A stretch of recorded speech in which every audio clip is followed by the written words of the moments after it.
Hello అండి. So నేను ఇప్పుడైతే కడప దర్గా నుంచి కడప బస్ స్టాండ్కి వెళ్తున్నాను.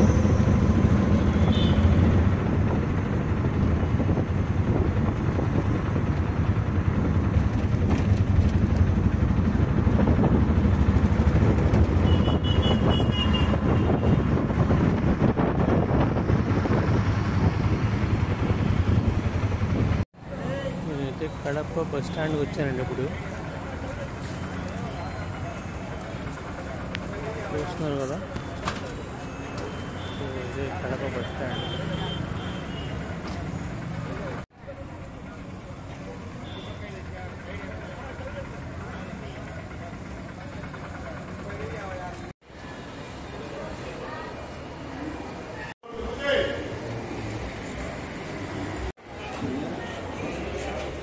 నేనైతే ఇప్పుడు కర్నూలు బస్ ఎక్కానండి. ఇక్కడ నుంచి కర్నూలు వెళ్ళి కర్నూలు నుంచి కర్ణాటకలో సో బస్ అయితే 5 నిమిషాల్లో స్టార్ట్ అవుతుంది.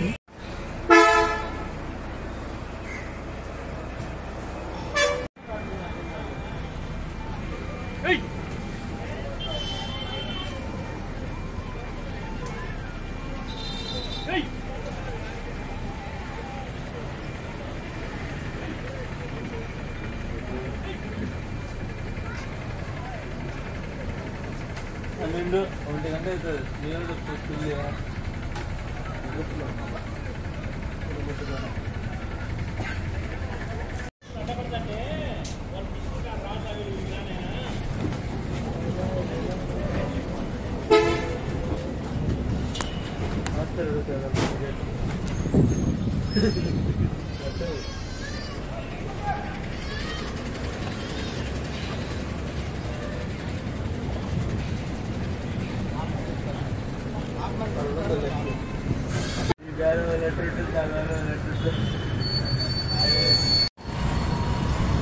ఇదంతా కడప సిటీ అండి మొత్తం అంతా.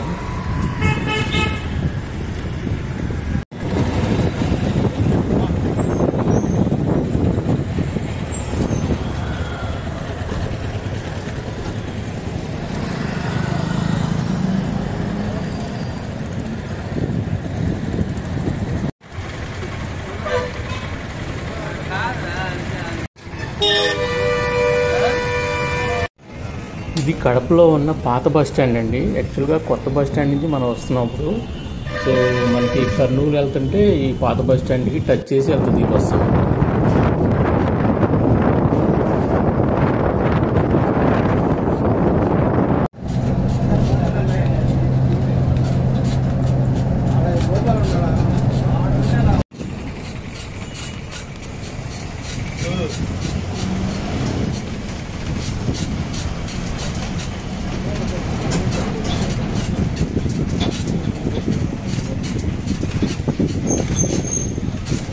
మనం ఇప్పుడు మైదుకూరు వచ్చామండి, కడప జిల్లా. ఇక్కడ మీరు ఒకటి గమనించారా, నిన్న మన విజయవాడ నుంచి కడప వచ్చినప్పుడు కూడా మనకు మైదుకూరు టచ్ చేసాము. ఇప్పుడు కడప నుంచి కర్నూలు వెళ్ళేటప్పుడు కూడా మనకి మైదుకూరు టచ్ అవుతుంది అన్నమాట.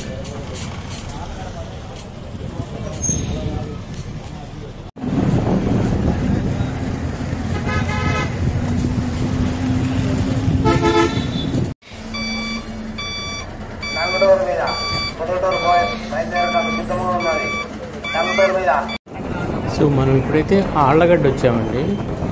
ఇక్కడ యాక్చువల్గా ఫేమస్ ఏంటంటే, నేను ఇప్పుడు చూశాను, నల్లరాయి మీద ఒకే స్టోన్ మీద ఈ విగ్రహాలు చెక్కుతున్నారండి. దేవుడి బొమ్మలు కానీ ఇంకా రకరకాల బొమ్మలు ఒకే స్టోన్ మీద చెక్కుతున్నారు. యాక్చువల్గా మీకు ఇందులో చూపించలేకపోయాను, నేనైతే చూశాను. చాలా బాగా చేస్తున్నారు ఇక్కడైతే.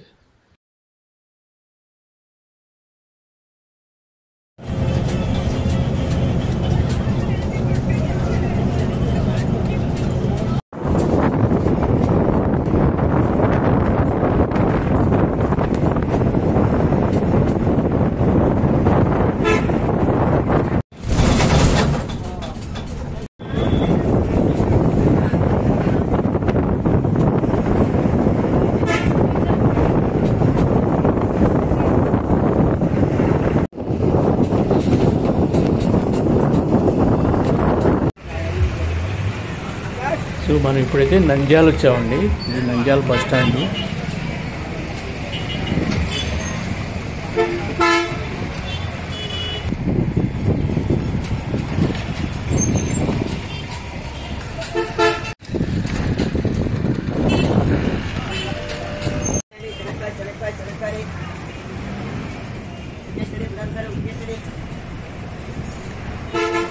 మన లేట్ ప్రధానమంత్రి పివి నరసింహారావు గారు ఈ నంద్యాల కాన్స్టిట్యూషన్ నుంచే పోటీ చేశారండి. ఇక్కడి నుంచి ఆయన పిఎం అయ్యారు.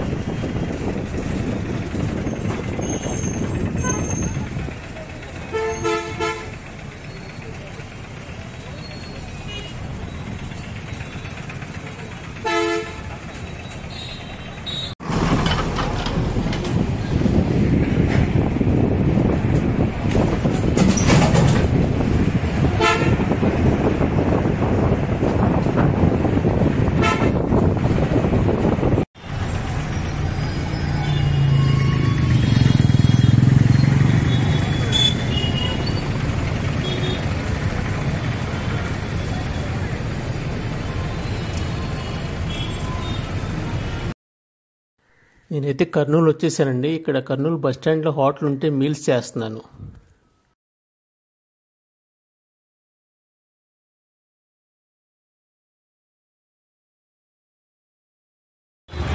నేనైతే ఇప్పుడు కర్నూలు బస్ స్టాండ్ దగ్గర ఉన్నానండి. సో కర్నూలు బస్ స్టాండ్ దగ్గర నుంచి కొండారెడ్డి బ్రిడ్జ్ దగ్గరికి వెళ్తాను. ఇప్పుడే ఆటో ఎక్కాను. చూస్తున్నారు కదా, ఇదంతా కర్నూలు సిటీ అండి. ఇంకొక విషయం ఏంటంటే, ఈ కొండారెడ్డి బురుజ్ అనేది కర్నూలు సిటీలో ఒక కోట. ఇది యాక్చువల్గా కర్నూలు సిటీకి బాగా మధ్యలో ఉంటుంది అన్నమాట, నడిబొడ్డులో ఉంటుంది. ఇది ఇంకొకటి ఏంటంటే, కందనవోలు కోటకు 4 వైపులో ఉన్న బురుజుల్లో కొండారెడ్డి బురుజ్ అనేది ఒకటి. కానీ మిగతా 3 బురుజులు పాడైపోయినాయి, శిథిలం అయిపోయినాయి. ఇది ఒకటే మిగిలిందన్నమాట. సో ఇది యాక్చువల్గా ఏంటంటే, తుంగభద్ర నదిని దాటి శత్రువులు ఎవరు కర్నూలు నగరంలోకి రాకుండా సైనికులు ఎప్పుడు ఇక్కడ పహారా కాస్తూ ఉండేవారంట ఒకప్పుడు. ఈ కొండారెడ్డి బురుజు చరిత్ర గురించి ఎటువంటి శాసనాలు మనకి దొరకలేదంట. ఇది క్రీస్తు శకం ఏంటంటే 1505 నుంచి 1509 మధ్య విజయనగర సామ్రాజ్యాన్ని పరిపాలించిన తుళువ వీర నరసింహరాయలు కందనవీడు కోటను అరవీడు రామరాజుకు బహుకరించినట్టు ఏ హిస్టరీ ఆఫ్ సౌత్ ఇండియా అనే పుస్తకంలో ప్రచురించారంట. అది ఎలా జరిగిందంటే, బీజాపూర్ సుల్తాన్ అయిన యూసఫ్ ఆదిల్ ఖాన్ తుంగభద్ర నదిని దాటుకుని కందనవోలు కోటపై దండెత్తారంట. ఆ సమయంలో తుళువీర నరసింహునికి అండగా అరవీడు రామరాజు నిలబడి ఈ బీజాపూర్ సుల్తాన్ని పారదోలి కందనవోలు కోటతో పాటు ఆదోనిని కూడా ఆక్రమించడానికి సహాయపడ్డాడంట. సో దాంతో విజయనగర ప్రభు అయిన వీర నరసింహుడు రామరాజుని మెచ్చుకుని కందనవోలు కోటను అతనికి బహుమానంగా ఇచ్చాడంట. సో ఇతడే కర్నూలు కోటను పటిష్టం చేసి కొండారెడ్డి బురుజును నిర్మించి ఉండవచ్చునని కొందరు అభిప్రాయం. ఇక్కడ ఈ కోట చుట్టూ ఒక లోతైన కందకం కూడా ఉండేదంట ఒకప్పుడు. ఈ యొక్క కర్నూలు సిటీ ఎక్స్టెన్షన్లో భాగంగా బ్రిటిష్ కాలంలో ఈ కోట గోడలన్నీ చాలా వరకు తీసేశారన్నమాట. సో ఇంకా తుంగభద్ర నది వైపు చూస్తే కనుక ఇప్పటికీ ఆ నది వెంటే ఒక ఎత్తైన కోట గోడ కూడా ఉందంట. ఇప్పటికి మనమైతే చూడలేదు.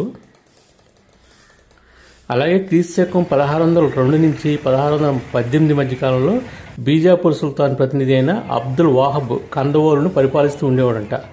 ఆ సమయంలో నందికొట్కూరు తాలూకాలోని పాతకోట పాలిగాడైన కొండారెడ్డి ఇతని అధికారాన్ని ధిక్కరించడంతో అబ్దుల్ వాహబ్ కొండారెడ్డిని ఓడించి ఈ బురుజులో కారాగారంలో బంధించాడని చెప్పేసి అక్కడ చెప్తారన్నమాట.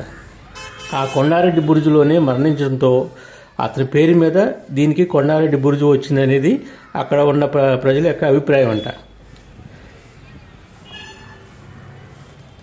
మరికొందరు అభిప్రాయం ప్రకారం ఏంటంటే, ఆంగ్లేయ పాలనలో అలంపూర్ ప్రాంతంలోని కొండారెడ్డి అనే దేశభక్తుడు వాళ్ళ అధికారాన్ని ఎదిరించడంతో ఆంగ్లేయులు అతన్ని పట్టుకుని ఇక్కడ బంధించారని, దాంతో అతని పేరు మీద దీనికి కొండారెడ్డి బురుజు అని పేరు వచ్చిందని చెప్పేసి కూడా చెప్తూ ఉంటారు ఇక్కడ.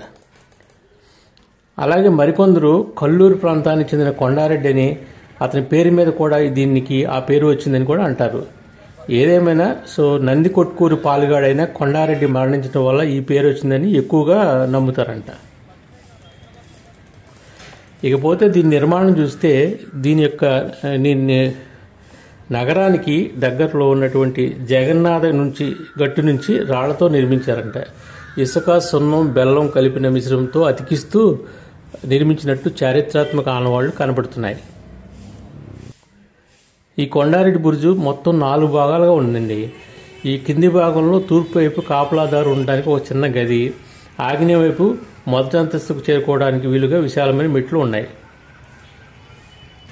మొదటి అంతస్తులో కుడి ఎడమవైపులు గుంపుగా కాకుండా ఒక్కొక్కరికి చొప్పున వరుసగా ఎక్కడానికి ఇరుకైన మెట్లు కొంచెం నెట్టి నిలువుగా ఉన్నాయి. మీరు చూస్తున్నారు కదా ఈ వీడియోలో. అంటే ఇది ఎందుకు కట్టారంటే శత్రువులు ఎవరైనా దాడి చేసినప్పుడు ఒక్కసారిగా పైకి రాకుండా ఇవి అడ్డుపడతాయంట. అందుకోసం అలాగా డిజైన్ చేశారన్నమాట. ఇకపోతే ఆ పైభాగంలో సైనికులు ఉండటానికి 5 పెద్ద గదులు, ఖైదీలను బంధించడానికి 2 చిన్న గదులు ఉన్నాయి. అదేవిధంగా మధ్యలో అవసరం పడినప్పుడు తప్పించుకోవడానికి వీలుగా ఒక సొరంగ మార్గం కూడా ఉంది. ఈ సొరంగ మార్గం అలంపురం వరకు ఉందని చెప్పేసి ఇక్కడ ప్రజలు అభిప్రాయం. తుంగభద్ర నది కింద నుండి సొరంగ మార్గం నిర్మించడం అప్పట్లో అసాధారణమైంది. కాబట్టి ఈ సొరంగ మార్గం కోట బయట తుంగభద్ర నది ఒడ్డు వరకు కానీ ఎస్పీ కార్యాలయం వరకు కానీ ఉండి ఒడ్డొచ్చిందని చెప్పేసి అంచనా వేస్తున్నారు. ఈ యొక్క శత్రువుల నుంచి తప్పించుకోవాల్సిన సందర్భాల్లో ఈ సొరంగ మార్గం ద్వారా వాళ్ళు అక్కడికి వెళ్ళి అలాగే తుంగభద్ర నదిని దాటి వెళ్ళిపోవచ్చు అన్నమాట. అలాగే 2వ అంతస్తు అర్ధవాలయకాలంలో చిన్న మార్గంలో ఉంటుంది. ఇందులో పడమర వైపు సైనికుల కోసం నిర్మించిన 7 గదులు ఉన్నాయి. వాటికి ఎదురుగా శత్రువులను ఎదుర్కోవడానికి వీలుగా చిన్న చిన్న రంధ్రాలు ఉన్నాయి, మీరు గమనించవచ్చు. సో అవి ఏంటంటే మనిషి పట్టేంత నిర్మాణాలు ఉన్నాయన్నమాట.